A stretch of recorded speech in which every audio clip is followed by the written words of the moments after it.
Your military member just got an email saying, "Welcome to Osan Air Base, Korea." Well, guess what? It's a non-accompanied tour, which means 1 year without family.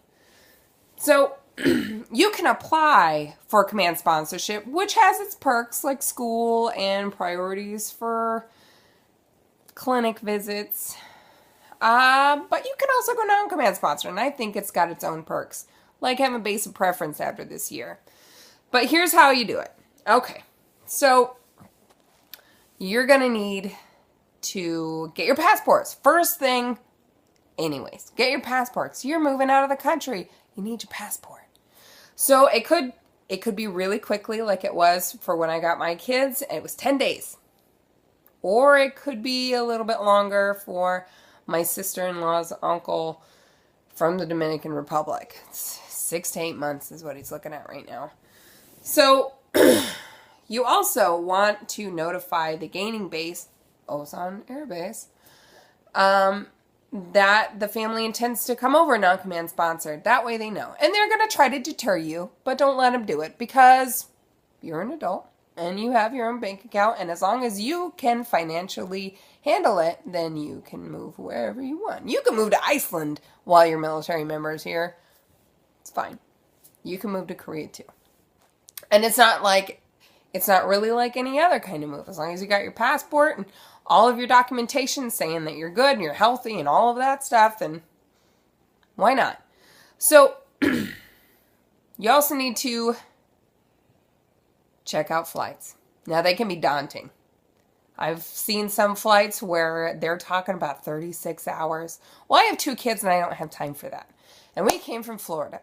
So everybody that goes to Korea goes through Seattle. Well, I have family in Seattle, so that made it a little bit easier because we were able to take leave en route, which is basically a vacation in between your 2 little connecting flights.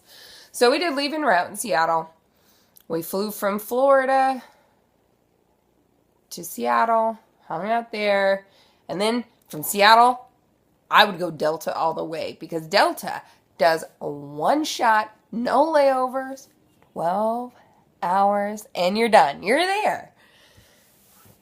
So, let me tell you about Delta. So, call the military desk, and you get 4 bags per ticketed person, up to 70 pounds each, and you also get a discount on your tickets. But I will highly suggest that you leave on a Wednesday, because on a Wednesday, it was like $565 for the adults, $460 for my 5-year-old son, and $80 for my 1-year-old to be in my lap, which was not the best for 12 hours, but it worked, and it was cheap.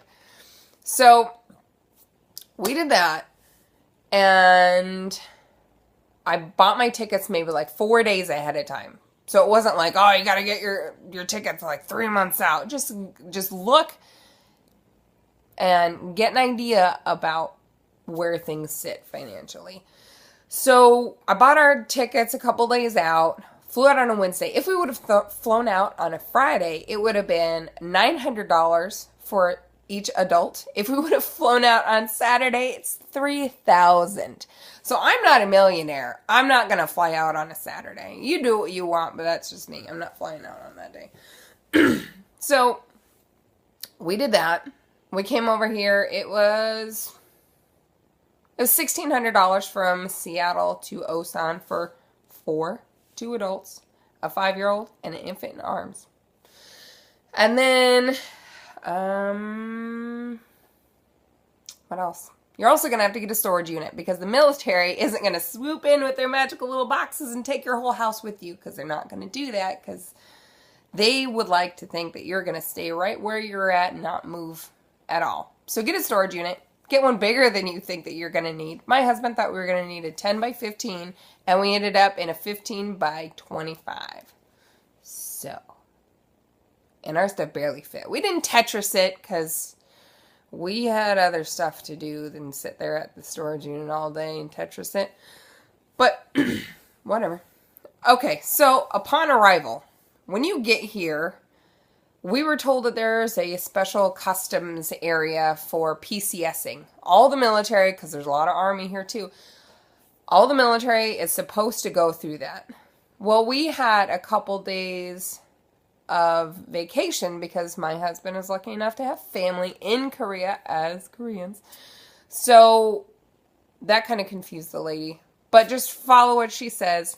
If you're moving here, go through that military PCS area. I can't tell you my experience because I didn't do it. What else? There's a bus. If you don't have pets, there's a bus for you that you can take. Now, apparently for the military, it's $35 for the military member.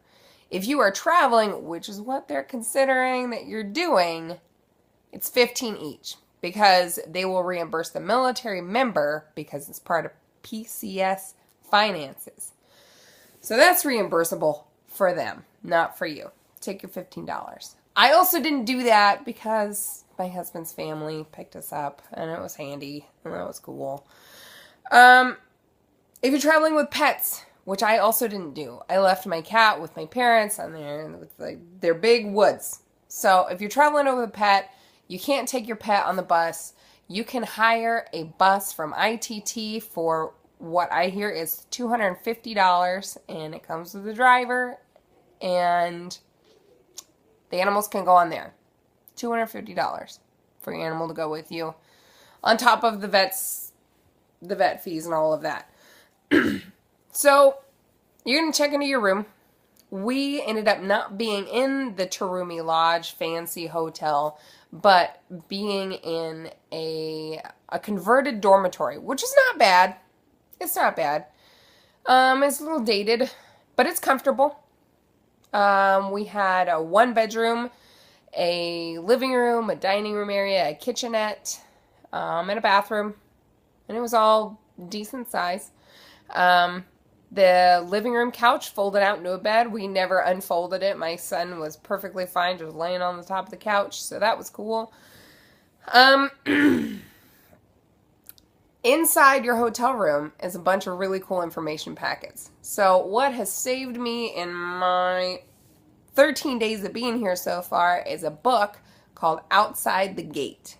And it's really handy. There's a market here called the 49 Market that is within walking distance. So utilize that book. All right, when you get here, you're going to need to get your sofa stamp, which means you're going to need your passport.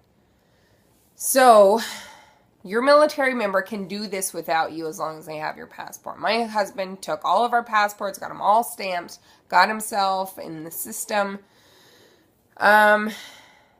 What you are going to need to be present for is the D-bids or B-dibs. I think it's D-bids. So that is handy because when you go on base, that means that when you scan your ID card, you'll show up as like, yeah, I can actually be here. And you don't have to have orders on you, which you should have anyways. You should always have a pair of orders on you, just in case.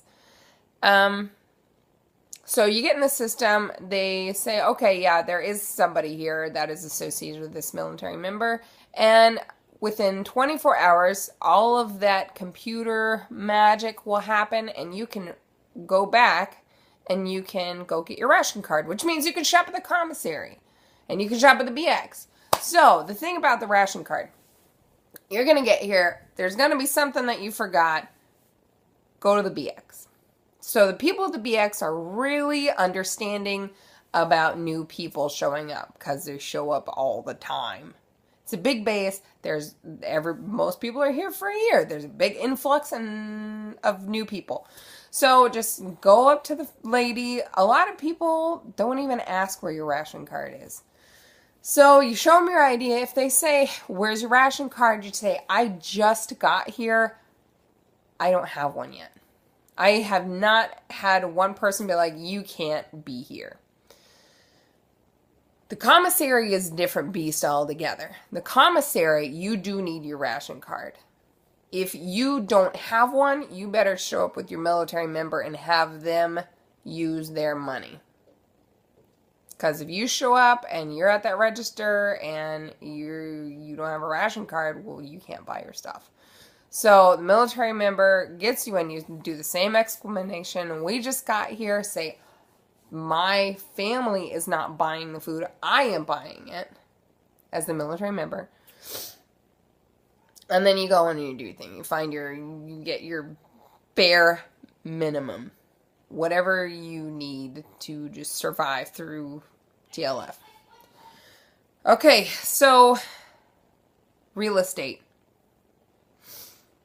We ended up getting a really cool apartment. And it's right off base. It's 5 to 10 minutes walk, depending on how much my kids want to drag their feet about it. My kids are watching Peppa Pig. And it's nice. It's small, but it's comfortable. Because we don't have a whole lot of furniture, we didn't need a whole lot of space because we can't bring any of our household goods. So, it's pre-furnished. It's comfortable. It's good. Find a realtor that you like. That your personalities just mesh. One place does not have anything better than the other, is what I was told by my real estate person. They said they have all of the same information and access to all of the apartments that are available, or houses if that's what you're thinking, but you can't really find a whole lot of those furnished. Be wary of AHRN because, as my real estate person told me, there is a rash of realtors that is going around and posting pictures of like a model apartment, and then surprise, you don't move into that model apartment. It doesn't have the same view, and maybe it's not what you're looking for. So be wary of that. I have actually grown to love the idea of being non-command sponsored. Because after this, you get what is called base of preference. Now it's only available if you are only here for a year, because it's like a reward. Like, hey, you've been here for a year. You should go somewhere cool. And what'll end up happening is your military member fills out like a dream sheet, and the military hopefully looks at it and is like, hey, yeah, we want this person to go here because he's been in Korea. Now, there's one group of people that has a higher priority over people that have done a year in Korea, and that is people doing a year in the Middle East. So last time my husband was here, we got bumped to go to Aviano. And instead, we went...